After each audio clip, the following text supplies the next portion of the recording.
not the case. P1 throw curveballs constantly. I wanted to make the curveball comment too because I wanted to keep going with the baseball analogy. We're since insane. we already kind of got onto that. Exactly, the synergy on point today. Hopefully for Counter Logic Gaming, they're going to get some synergy rolling of their own here in game number 2. But we're into picks and bans. Phase number 1, Elise and LeBlanc banned away by CLG. Phoenix1 going to go ahead and make sure Afromu is not on Thresh yet again. Want to take away the playmaking from him. Last things that they had banned was Malzahar, Thresh, and Graves. Varus, LeBlanc, Elise. Elise, LeBlanc still taken away by Counter Logic Gaming. And the Varus was banned by Phoenix1. So do they pick up the Graves ban or do they go for it themselves as a first pick to possibly put Xmithy on something a little bit more comfortable, a little less CC? To see what they decide to go with here. 5-6 more seconds before they have to make that choice. There you go. You target ban the Olaf. Zyrene predicted it at the end of last game. When are they going to take away what works? And the answer is game number 2. Yep. Take away the Olaf. When he played it against Counter Logic Gaming, or sorry, and C9, he smashed them. He destroyed the Rengar jungle, and there wasn't really anything they could do about it. The Rengar was 3-0 back in the C9 game, and he still came up and beat him when he was 0-1. Ash will be the final ban from Phoenix1. Want to make sure that CLG doesn't decide to pick that one up as their very first choice, or second or third choice, to be quite honest. Well, it's kind of a pinch here because now Jhin is left in that god trinity of 80 carries, but you still have all these other things on the table. Ryze, Shen, you also have Malzahar is still on the table too. So they're saying, look, you can pick Jhin if you really want him, but just remember, we're getting 2 other ones. Yeah, and it's interesting because there is actually a decent amount up here, and I think you'll go for Jhin here as Phoenix1. You'll pick up one of those champions. Darshan going to be on that Shen again this game, seeing if he can have a better performance than he did in game number 1. Zig going to go ahead, grab that Jhin, the remaining S-tier 80 carry, like you already said. We'll have to see what Phoenix1 wants to do as their second option, and they're going to lock in the Rengar for Meteos this time. All right, so he's going to pick up the Rengar here. Not the same Rengar one trick that Inori was previously, so we'll see how he does on that champion. It's a little bit of a different suit for him as well. Meteos had previously played a decent amount of Kha'Zix and then also the Olaf. Interesting, because Orianna has been slowly sliding back into the meta, and I actually thought CLG's composition last game could have actually used an Orianna as their third pick for a full-on ball combo. That might be what Phoenix1 go for here, depending on mid-lane matchup. I think Xmithy will pick up that Graves. Like you said, it's something he'll be a little bit more comfortable on. Yeah, you aren't going to have the CC element with him, but having Xmithy on something that he's like, hey, I can impact the game, I know my limits, I know what I'm going to be doing this whole time. I'm not going to make those errors that I committed last time with going into enemy territory when I shouldn't. That's going to be important. They also grab the Ezreal as their 80 carry. Yeah, and right here, Phoenix1, I expect something like a Zyra or Malzahar support, but they want to go with the top lane and pick the tank. Just matching. All right, so it's non-risk. They don't want to get themselves banned out and forced off of tank top laners. Interesting, because now all those supports that are up, doesn't matter. Adrian will play whatever. And actually, you know what, reconsidering what I said, it's Adrian. He wants to play the Nami. He wants to play the Soraka. His champion pool that he trolled around about, and people were like, oh, is he serious? Where he's like, it's so deep. It's actually kind of true now that the meta has shifted multiple times. He has experience on a wide variety of champions that banning out Adrian isn't really possible. The Nautilus versus the Shen in the top lane. History is going to repeat itself, at least in the matchup. CLG hoping that it doesn't repeat itself in the result, of course. Phase 2, the bans are starting, and the first one for Phoenix1 this time is going to be that Aurelion Soul instead of the second. Yeah, if it's your given ban, then use your other bans as reactionary to what they ban. Nami going to be removed by CLG. Yep. Don't want to have to be dealing with that this time around. Maybe force the Soraka, and then you can take a playmaking support if you're Counter Logic Gaming.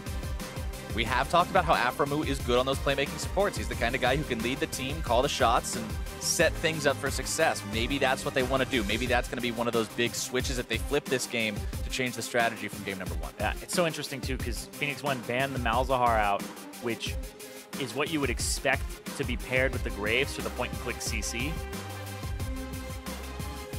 And it means Phoenix1 don't really want to take that in their first pick, so... Jace removed by CLG, not wanting to have to deal with that as the mid laner from Phoenix1.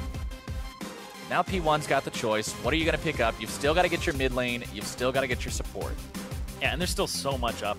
You can go for the Zyra on support. You can go for the Soraka and take it away from Afromu. There you go. Trading it back and forth. Adrian going to be piloting that one this time around. You know that's a troll hover. Do I? I don't know. I mean, don't tell me that.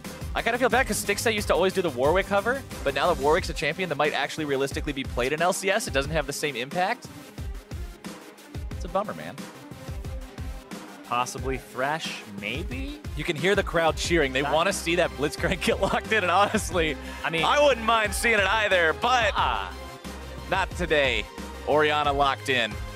Yep, I thought that this should have been the pick instead of the Jace last time for Counter Logic Gaming to have a full combination and a mixed palette of damage. But now they pick it up so that Phoenix1 don't take it as their last pick, and they have the huge combination because this would be so deadly if you allowed the Orianna to go over to Phoenix1 because it's the ball combination, then Soraka Silence on top of the Shockwave, so there is no counterplay. There's literally no counterplay once it happens. Yeah, the ring guard jumps in, the ball happens, everybody gets juxtaposed right in the middle of it, and all of a sudden you're on a silence field. You're just dead by the time anything ends. Afromu gonna be playing the Bard this time around. Yep. A little bit of lack of hard CC here that's reliable for Counter Logic Gaming. The taunt is quite good. The Orianna will have to get the Shockwave out for Xmithie to blow up people, but that's a level 6 requirement. So the early game here from Xmithie, I expect some farming, and we'll see what he does to influence the lanes, because Afromu will have to be on point with the bindings. Yeah, you can see some amazing setup plays coming out from Bard if the Tempered Fate and the bindings can find their way onto the right targets. That being said, Bard is also one of these champions where when things go wrong with him, they seem to go hilariously wrong. So CLG hoping that they go hilariously right instead. Syndra will be the final pick for Phoenix1. And Phoenix1, if they win this match, that's 3-0 with Meteos so far. One of them against Cloud9, one of them against Counter Logic Gaming. And they're looking pretty good right now. They had a little bit of a slump that they were coming into. And then this seems to have turned it around a bit here. And you also got to remember, if Phoenix1 wins this, that's going to set these guys' head-to-head record to even. Yep. It's not going to be CLG favored anymore. So then if we get to the end of the split and for some reason they're sitting on a tied record, it goes to a real tiebreaker. And actually, well, I'll touch on this too, because once the tiebreakers are 1-1, it's then game record. And Phoenix1 have the second best game record in the league. TSM has too many 2-1 matches, so they actually played way more games and have more losses. Phoenix1 is 16-8 right now, 66% win rate, whereas a team like Cloud9, I believe they're at 68 instead of 66. So they're it's really that close. They're It's really very, very, very, very similar. So Phoenix1 definitely wanting to find their win here, put CLG in their place, make up for the loss they experienced to this team earlier on in the split. Like we mentioned, that series, 3 games. 1 game was very one-sided for CLG. 1 was very one-sided for Phoenix1. The last one, Phoenix1 was ahead, and then ultimately ends up throwing the game. CLG mounts a comeback, and that's how they find their victory. So this time around, Phoenix1 not looking to let that happen. They are the ones who want to be looking to make sure they lock this one away very clean. CLG coming out of the base. Everything might get interesting as there's a lot of pings coming out in the river. Oh, very much so. Everybody's just rushing forward. No ghosts, of course, blown at the start. And to touch back on that game record I was talking about, Phoenix1 are 16-8 currently. Cloud9 is 17-8. So that's real close. The win here from Phoenix1 would put them tied in game record with Cloud9, who's #1. Haven't played this week, so of course that number will change. Right, of course. But it's just showing that's how close they are. Whereas TSM, the second place or first place team tied, is 16-11. Yeah, TSM having a few too many of those games go all the way to the 3rd match, so it hurts you in terms of that overall win-loss. Which just goes to show how much Phoenix1 actually have dominant 2-0s, snowball games, and close them out. Even against C9, same story, the 2-0 sweep, the shutout there. So P1, when they're on, and they're looking like a playoff team. Like you said earlier, how far does it go, though? Is this a 2nd place, 1st place, 3rd place team? Still up in the air. Yeah. And they're looking to make sure that that coin lands on heads by finding their 2-0 against CLG today. CLG in Phoenix1 territory with Darshan and Xmithie going to be scaring Zig away there. Zig popping the shield to make sure he's all right as Phoenix1. They're going to return the favor, move into enemy territory, and steal that red buff away. So it's just going to be a red for a red traded by both sides. The question, though, is the enter into lane here from Phoenix1, because they could take this super dangerous route. I hate when this happens, but it's not going to end up being anything worse than a stun. Nothing crazy at all. Red buff gets shot down. Smithy grabbing that one for himself. Going to be taking those chickens away as well. This time, it's totally safe to take the chickens. Yep, it's completely safe to take the enemy chickens now. But yeah, when I was saying I hate when this happens, it's because that tri-brush, when you're coming back through it, the bottom lane was just helping out their jungler, but they kind of get destroyed by that because the enemy team has priority onto the bottom side. And look at this. Meteos just going to make himself travel across, go towards his blue buff, show himself completely through the lane. It's just like, I don't care that you know where I am. It's efficiency that counts. I literally am more concerned with the 2 seconds I'm saving by walking through here than I am with you knowing where I'm at. Exactly. A bold statement. We'll have to see how well it works out for him. The CLG shoving up in the bottom lane. Smithy moving into enemy territory, looking to maybe catch Meteos here. Smithy's full HP and Meteos is below half. Afromu going to be fighting a lot of damage onto him. Ignite taken by the CLG support, who finds first blood. First blood to Afromu. Roams, gets those auto attacks on, and like I said, they have priority bottom. Part of it's the matchup, but also they had to give it up there. Because Phoenix1 helped Meteos leash that bottom side red, they had to go through an unsafe route. They end up behind in levels. Adrian has to walk all the way around, still level 1, and then they just have no pressure in the bottom side. So it's kind of all of a butterfly effect of what just happened to get Man mode engaged. 1v1 Bard, still looking to make more plays. There's your setup. The binding going to be finding its mark. Smithy looking for just a little more damage, and he's got it with the end of the line. Smithy cashing in for that second kill for CLG. And there you go. Afromu threw out the binding. It hits true, and it picks up the kill there, and that's what they need to get those kills on that Graves early on. It's honestly a requirement that you land those to get him in there and get those kills. And as soon as I saw that Bard locked in, I said this champion can go so right if the skill shots are there. Oh, and skill shot is there on Kuhi. Kuhi gonna be jumped on, flashing away, TP channeled by Darshan to scare them off from doing anything else. Yep. And look at this! Afromu's going big game hunting again, just constantly going after this Rengar. Well, there's no safe place for him. He can't really run. Adrian actually just going to pull the wave there and make sure that he saves it all for arrow and it doesn't hit the turret. And this right here, the way that Bard Q works is when it contacts, it actually checks immediately if there's anything behind the person, and that's what matters. So if you flash afterwards and the travel time of it going through you, it hit you, it's going through you and going to latch to the wall, that travel time does not matter. It doesn't give a damn about it. If there was a wall behind you when you flashed, it checked the wall, stuck. And you're stuck. Meteos forced to flash away there. Meteos is looking this game a lot like Smithy looked last game, where he's off to a slow start, and now he's kind of just running around like, what do I do? Yeah, he got destroyed by the support there. Actually had a strange route because of the fact that there was a swapped invade. His bottom lane didn't get pressure, and then, of course, Meteos crossed mid, and the Graves like, I don't think you can do that against me. And went in, and Afromu with the Ignite, which, you know, you take it in this matchup for the Soraka, came in handy on the Rengar. Yeah, that paid off really big, grabbing that first blood for himself. CLG up to almost 1,000 gold lead 5 minutes into the match. Very, very similar to how Phoenix1 was feeling in game number 1. And the unorthodox Bard pick, just doing so much work right now. Adrian and Arrow continuing to farm up well, staying even with their opponents in terms of that creep count so far, but they're spending a lot of time underneath the turret. Yep. TP used top by Zig to get back. Darshan does not have his teleport. He used it in canceling mid Meteos. Of course, doing his Krugs, getting really low. He's not going to die to him. Meteos still just kind of playing catch up at this point in time, walking around, getting as much EXP as he can. Going to be looking for the opportunity a little bit later on to maybe make some kind of a play, because right now, with the Graves being ahead, with how effective of a duelist he is, with the fact that he's almost level 6, it's a very scary proposition to try to make a play that you may end up in the same place as that Graves. Yeah, and as the Rengar, you really want to rush the level 6. But the Graves is still ahead. Meteos took a back, and Graves about half a level up here, but also up in the fact that he has more items, that he's going to be able to actually bully him around, and he went for the Tracker's Knife again on Graves, so he's just looking to keep track of Meteos. Very common from Smithy to actually go Tracker's Knife and look for the enemy jungle, and that's what he likes to do, is get the pressure that way. Hey, it helps to be able to do extra damage to people, but sometimes you can just keep track of them. It does that much more.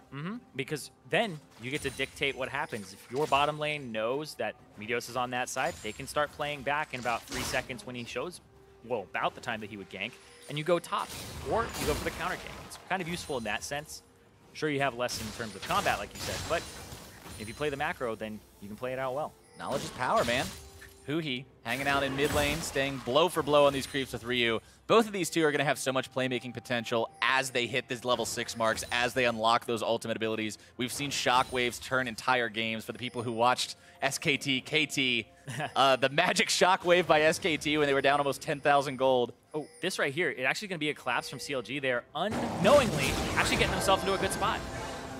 P1 grabbing some decent damage onto Aframu there, but a good magical journey through the wall keeps him safe. And uh-oh. Spaghetti-o. Looks like we might have a little bit of a problemo here. Not quite sure why our screen has turned into this wonderful stepping stone, but we're going to figure out eventually what's going on. But for the time being, as Meteos, you said the best thing that you want to do on the Rengar, you want to hit the level 6, you want to go for the ultimate, and then you want to look for a play there.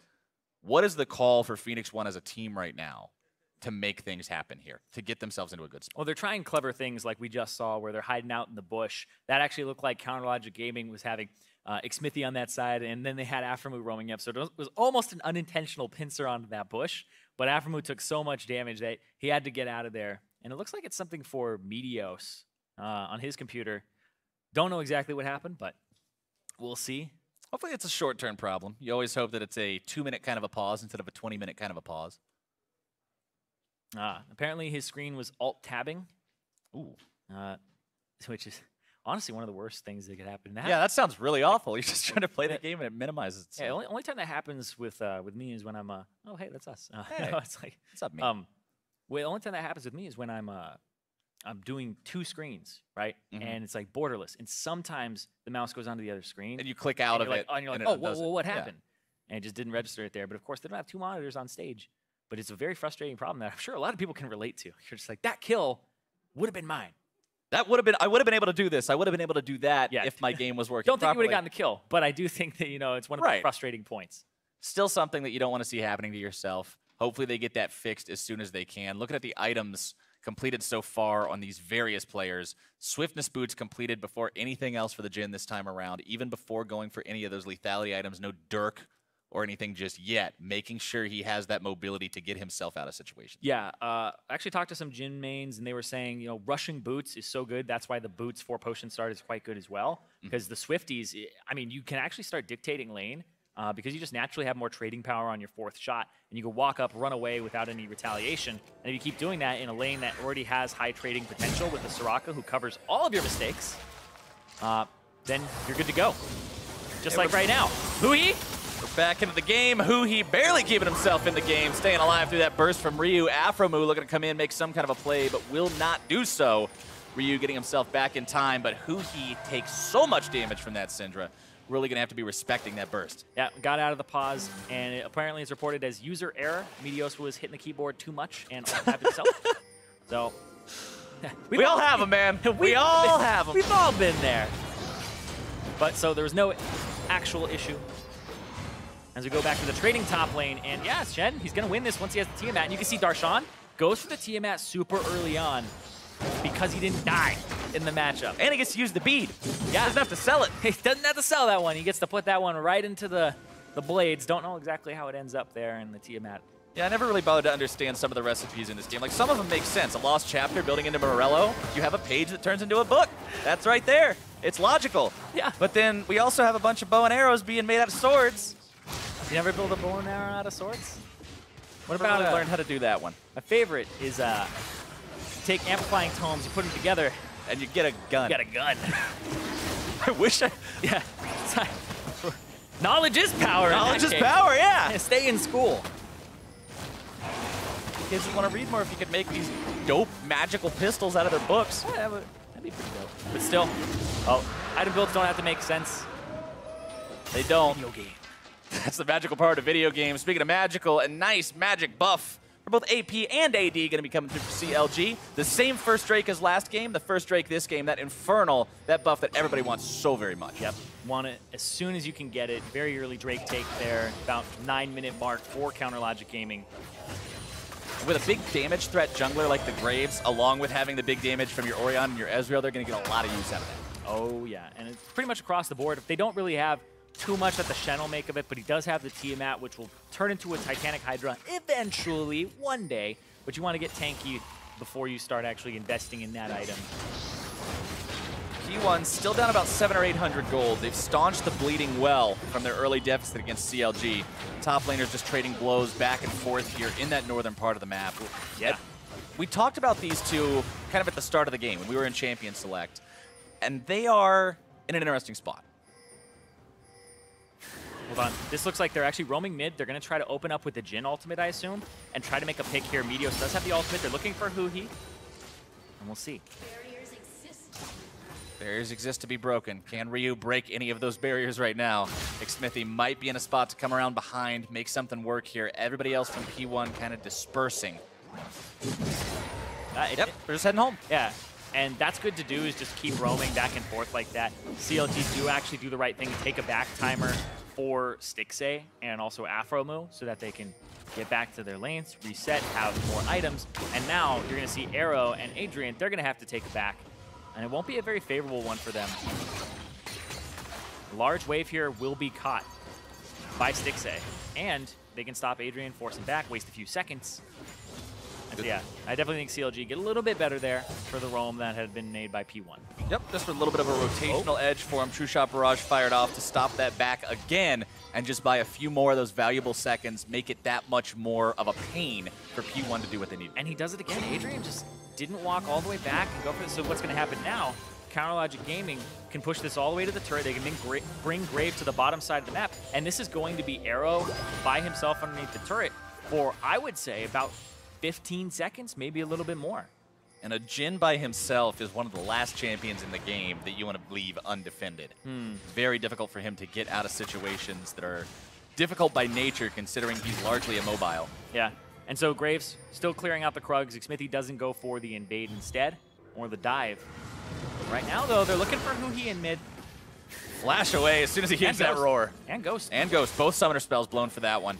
So even though they don't get the kill, taking both summoners down is going to be huge if they can come back and make a play in that window before they come back up.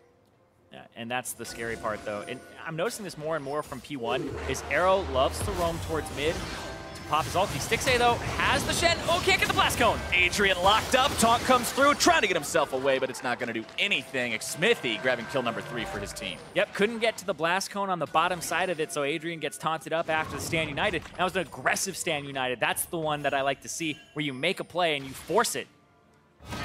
Curtain call opens up. Meteos coming in, looking to make some kind of a move here. Ryu wants to find some damage if he can, but not going to be making it happen just yet. Darshan going to be knocked up underneath the enemy turret. More damage coming through. Stun's not going to be finding anyone. Stixxay, now the target, going to be taken very low. Arrow still looking to find damage, but he's got to be careful. Huhi rotating over. True Shot Barrage only going to be making its way onto Zig. Very tanky, but also very low. P1 needs to be very mindful of exactly where they're at right here. The stun comes through. Darshan going to be JCC'd. A nice shockwave. A double kill for Darshan. Going to be losing his own life for it.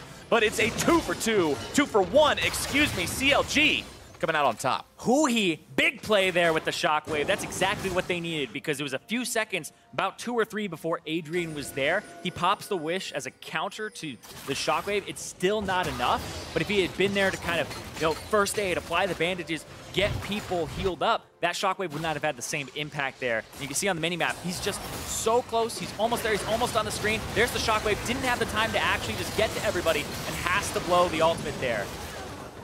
And still the double kill for Darshan. Nicely done by Huhi, making sure that they're able to walk away with the advantage in that fight. The 2 for 1, over 1,000 gold lead now. 1 minute until the next Infernal Drake spawns. And it looks like CLG is feeling pretty comfortable being able to set down some vision around this area and prep for it. Exactly. They already have a lot of vision with the control wards on the blue side, or I guess it's always hard because you're like, CLG's blue side, but it's the blue side of P1's jungle. So the eastern side of the map. Wording. Yeah. I like to use directions, east, north, south, and west. And that's the eastern jungle right there, and they have complete control of it right by the Infernal Drake. And they have about half of this HP. Afromu finding himself in a bit of a curious position. Oh, but here himself away with the magical journey. Kuhi and Xmithy looking to make the moves if they can. Arrow stuck underneath the turret. What did I say about Jin being alone? You don't want him to be there, but Stixay, more than happy that he is, going to be grabbing that kill for himself. First turret of the game going to be dropping. Infernal's going to be the prize for it, and everything is coming up CLG. Exactly. Arrow doesn't even use Flash there, decides to hold it. But there was just so many members here. P1 do not have control of their bottom side until now. Xmithy, stand united, keeps him alive just barely, gets himself over the wall to safety. Yeah, he's going to try to do this camp. Don't know if he's going to smite it or anything like that because the Infernal Drake is coming up. And I don't know if this goes over to CLG as definitively as we had just said a moment ago. P1 has control over the area for the time being. Xmithy back up to about half HP, smite at the ready. Darshan has TP. Darshan is already there. Zig is still top lane. This is so risky. I think P1 have to get rid of this. They have to go away. There's no way. There's no way you're going to be able to fight that 4v5. You're down anyway. CLG's got a 3,000 gold lead after those kills and those turrets. Bird Call opens up, looking to make some kind of a fight if they can. Infernal Drake going to be secured. A very magical journey as Ryu's not going to be finding his stun just yet. Tempered Fate locks him down. True Shot Barrage comes out. Shockwave forces away the flash. And CLG with another success, but they do lose their top lane tier 1. Yep, Zig ends up picking that one up with all the time that he was spending up there. He could have roamed down, but decides to go for the lane advantage. It is an Infernal Drake, which is high priority, but it seems like the call was, we'll try to get a kill, we'll try to get something here. But it's one of those, if it falls into our lap, we'll take it plays from P1. Whereas CLG, they did the right thing. They went for it. They forced them out and knew they had TP advantage in the first place with Darshan in attendance as well. Darshan's pretty hard to kill right now. He's got the Spirit Visage completed, so he's going to be able to resist the magic damage coming out of both his lane opponent and the enemy mid lane. Yeah, and it's also interesting because Arrow isn't really building lethality this game. This is the old school Essence Reaver. Meteo's finding some damage onto Xmithy, but not a ton of it. Backed himself away, utilizing the heal from the Empowered Battle Roar. Yeah, but this is going to be 2 turrets for P1 total, and they'll take a turret lead here off of the priority that they have on the bottom side of the map, and you can see the control wards they have in the southern part. So Arrow will pick this one up for himself, and it'll make the gold 1,000 between them. Yep, P1's doing a good job, despite the fact that the game is 1-6 and the fights keep going the way of CLG. P1's doing a good job keeping themselves in the game, finding opportunity under any nook and cranny that it might be hiding, and keeping themselves relevant. When you get to the highest level of League of Legends and you watch the professional play, you realize that the game is a lot like when you're fighting someone. The punches, when they're punching, there's always an opening somewhere because they're extending their arm. Where are you punching them back? And that's how you have to do it. Is you can't just, take the punch, right? You have to be able to. Okay, they're top side. We're going bottom side. You have to be like water and bob and weave. Exactly. You have to adjust to what they're doing and play around it. And that's why you see like some of the best teams on the international stage are the ones that can play defense so well and not lose as much when they go offensive. We'll have to see if P1 can keep this up as CLG continues being the ones who seem on the aggressive. Always pushing up into enemy territory. Going to be removing some of those wards, setting down some of their own. They've got only 1 turret removed, but it is the mid lane tier 1, so it opens up a little bit of space here around the enemy jungle, allows them to step up a little bit further. Oh, it's not the one in the middle, excuse me. I have no idea why I was looking at the map like that. It's the bottom lane tier 1 they were able to take down. Darshan walking himself away from Zig. Curtain Call opened up mid lane. And here comes Meteos to the bottom side, looking for Darshan. He's got Flash still. Darshan might look to get himself away, but he does not have the tools. Zig going to be grabbing that kill. And that's complete bottom side control here. Sure, Stixay will do some damage to that top side. Meteos going to clear out the bottom. Red buff's about to come up as well. There's pings onto that. P1 have all moved themselves to the bottom side, and they are playing to bottom mid. And Stixay's going to have to push really hard. And look at that. He's going to try to clear out the mid wave. Deal some damage to it so it doesn't get pushed. Ryu eats the True Shot Barrage. Arrow's going to be bound up. The damage is through, and Adrian's going to be taken down too, almost. Xmithy with 1 more auto attack makes it a double kill. Ryu looking to return the favor, find some damage onto Afromu if he can.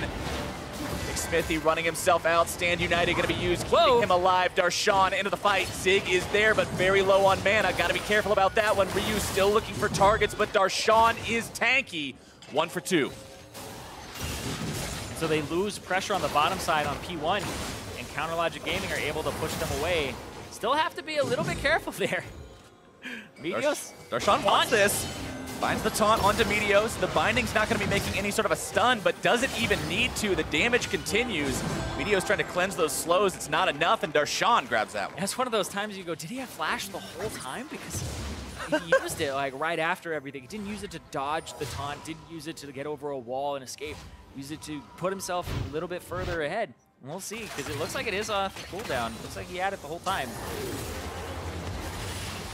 Ryu does actually take a decent chunk there, and then Adrian has to. Oh man, Adrian has like nothing left in the tank. You can't heal people like that. He gets chunked out. The shockwave ends up blowing him up, so he has nothing to offer. And that was a really split fight by P1, but big props to CLG there for punishing that, because they were in a situation where their top side, they were pushing it in. They could just handshake and say, all right, bottom side, you go in, and we'll end up taking the top. But they forfeit mid in that point. So they had to make a play like that. So Huhi shockwave was very important, but I think Xmithy gave him a lot of criticism last game for the matchup he had against the Olaf and how he was playing it. In this game, he definitely punished Meteos early on his Rengar and made it so that we're looking at a 4-0 and 4 Graves. It's very scary with a black cleaver. Xmithy is doing exactly what we wanted to see Xmithy do. We said this is the player on CLG that needs to step up. This is the player who's lagging a little bit behind when you compare it to the improvements that his teammates have made. And the difference between Game 1 Xmithy and Game 2 Xmithy can't be understated. Yeah, on a much more comfortable champion for him, had the assistance in the early game. Afromu was able to put Meteos behind, and I think like overall, just looking at the members of CLG, Stixay, like he's adapted his build. Doesn't have boots yet as well, and the gold lead, which we had just seen a second ago, both Xmithy and Stixay are significantly ahead of their lane opponent in CS, in kills, assists, and so they're doing a really, really good job right now. And I also like the fact that Stixay bought the Executioner's Calling very early on to deal with the Soraka, and just didn't leave it up to the Morellonomicon, which comes into play once they have low HP. But this is consistent. And CLG, looking for a cross-map play here. Zig, no teleport. He's going to have to truck it here.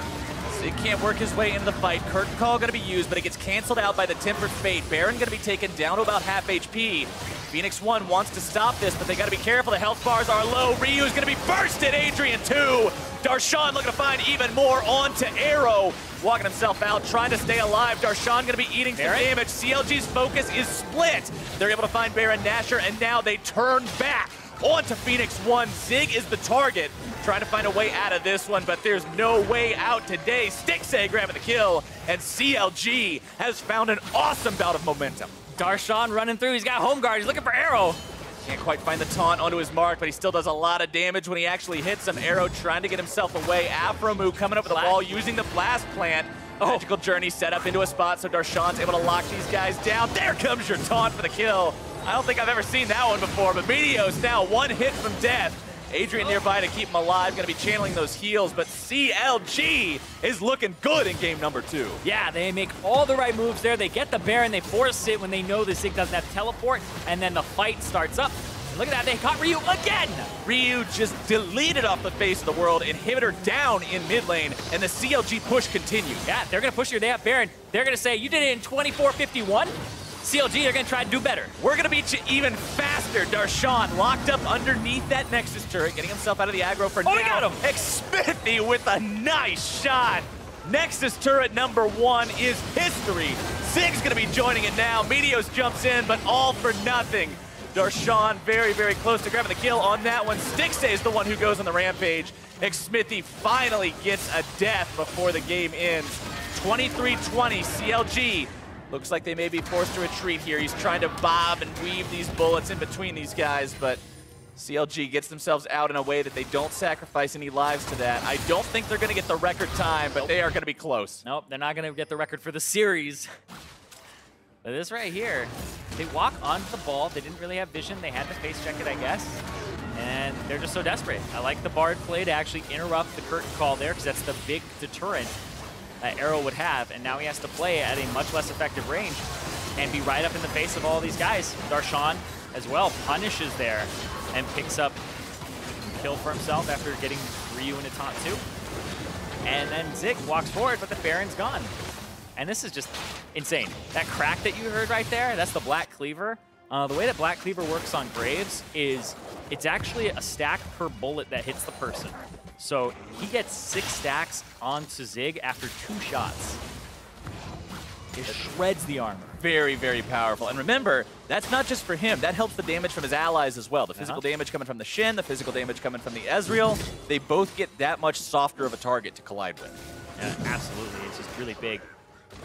Now CLG just has to finish this off, put the final nails in the coffin, win a game that should be completely free at this point. You've got a 10,000 gold advantage, 24 minutes into the game. Your Graves is 6-1-7, Steric's gauge completed. He's hard to kill. Very, very hard to kill, especially with the Bard and the Shen and everything else protecting him. Huhi also capable of those shields. Yeah, I like what Counterlogic Gaming have done this game. The small little counters to what P1 are trying to do. Executioner's calling. Hold on, though. Ryu, he's looking for a pick there. And they're looking for a pick, too, from Zig and Meteos. They're going to have to forfeit this turret, and it looks like it's going to take a back for Meteos here because they're losing a little bit of their base. Yeah, that turret fell a little bit too fast for Zig and Meteos to try to do anything about it. CLG continuing to push up, respecting the stun potential of Ryu, recognizing, hey, we're 10,000 gold ahead, but if somebody gets stunned and just instantly blown up, we're still going to have a problem on our hands. They're playing it slow, they're playing it steady. Yeah, it's a 12,000 gold lead right now for Counterlogic Gaming. They want to close this out, bring us to a game 3 here. Both these teams, they seem to be able to play. He hit a blast cone. Yeah. He hit a blast cone. Woo! All right. Go for a ride. Rengar ult. It makes you leap, so. It was something. Okay. Phoenix1 in a spot where it's do or die. And CLG is not looking like they're going to let him do much of anything. Zig going to be targeted first. Tempered Fate finds its way onto him. Stixay going to be eating the Syndra ultimate. Darshan making sure Zig is down. Ryu still trying to keep these guys off if he can, but Smithy is on the hunt. Meteos has already fallen. Arrow trying to fire off the bullets. What does it matter? Ladies and gentlemen, 26 minutes, and we're going to game number 3. 20-4 in kills. It looked a lot like the last game, but the other way around. Jungler punished early, turns into a bottom side dominant performance, and then it ends up going through the mid lane there. And everybody's stepping up again. These teams are at the level where if somebody makes a mistake really early in the game, they're just punishing them so hard, and then they just snowball from there. It's kind of like you look at these games and you understand the scrim culture from a long time ago where it was somebody gets killed early. It's like, ah, man, that's GG. Because if they play perfectly, there should be no way that we win this game. Right. And that's kind of one of those games there where dies early, gets punished, snowballs into bottom lane. Now Arrow can't do anything. Now Smithy's crazy. So CLG, they actually did a really good job of punishing and then closing out. And that was really cool. And after the game 1 performance by Phoenix1, I was thinking that's probably going to be the most one-sided game that we see. But apparently CLG was willing to call that bluff and say, look, we're going to beat them just as hard as they beat us, if not harder. And now we have a very interesting prospect on our hands for game number 3. Yeah, those are very similar games. The game ended in, I believe it's about a 13,000 gold lead for Counterlogic Gaming. Other one, it was 15,000. So it's so close. And these two teams, it's whoever gets that small advantage, and then it snowballs the other way. Both have shown that they have the ability to snowball the game and win like that. But for a deeper dive on how CLG tied this up and is taking things to game number 3, let's send it on over to Riven Azale.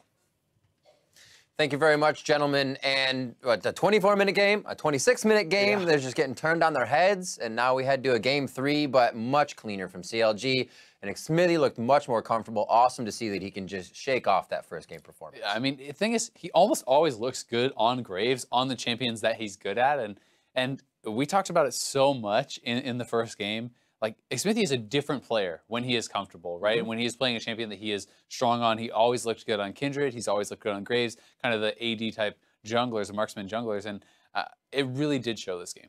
And we saw in the team comps as well, they were even okay to say, hey, you know what? No Rengar this time. We'll even first pick Shen. You guys can have Rengar. And it seemed to get under the skin of P1 as well. Once he fell behind, Meteos couldn't have the same impact he had on Olaf. So CLG used that to their advantage. Yeah, exactly. I mean, Meteos, almost it feels like he fell into the trap that CLG has been falling into. So you could just replay the last analyst segment, but just replace CLG with P1, right? Tweak it just a little bit. Change the names a little bit. But I mean, Meteos at the same time, if he's not playing a lot, I do think that Rengar is a pretty different champion, and Meteos has said he's not playing as much as he used to. He may not be as practiced on some of the meta champions. Things like Olaf, he's been playing for a long time, some of his really comfortable picks. Yeah. But especially since Rengar has recently been nerfed, I think if you're not very good at it, it's not actually better than the other junglers.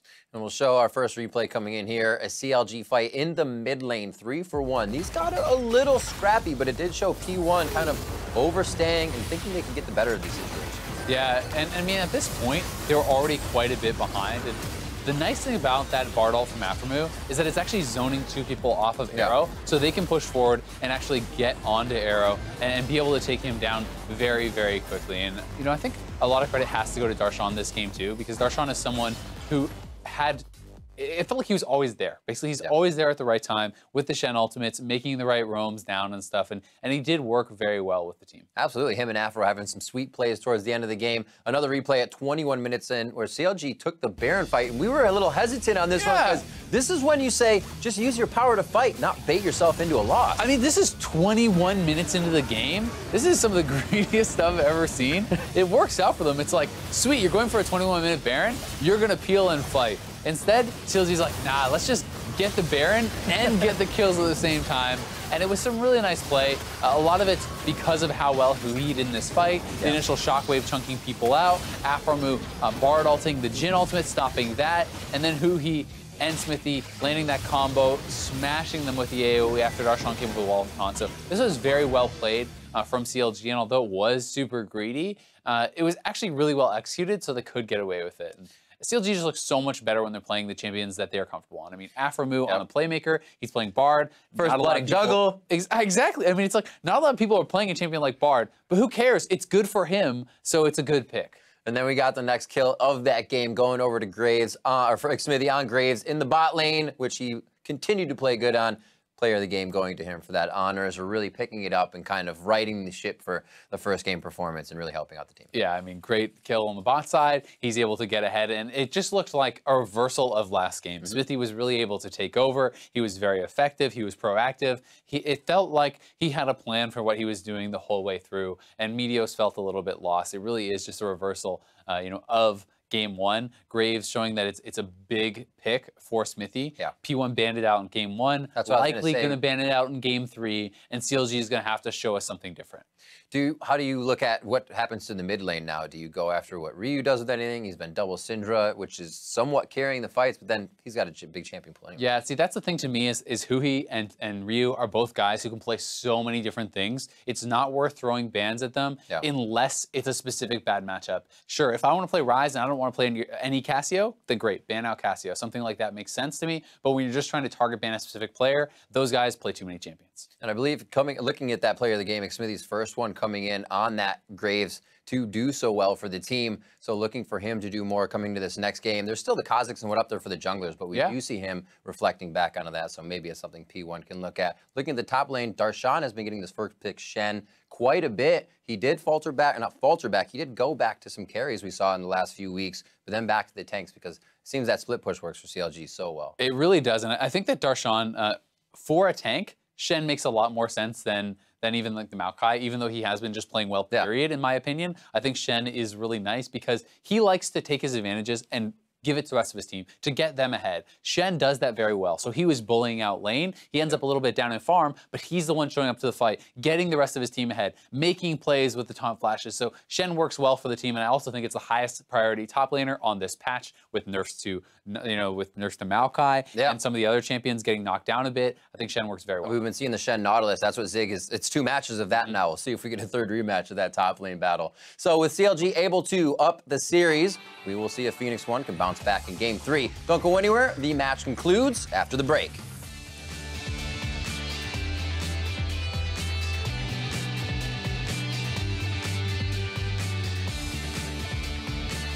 Trevor, go. Sit Nautilus, hit Nautilus. No.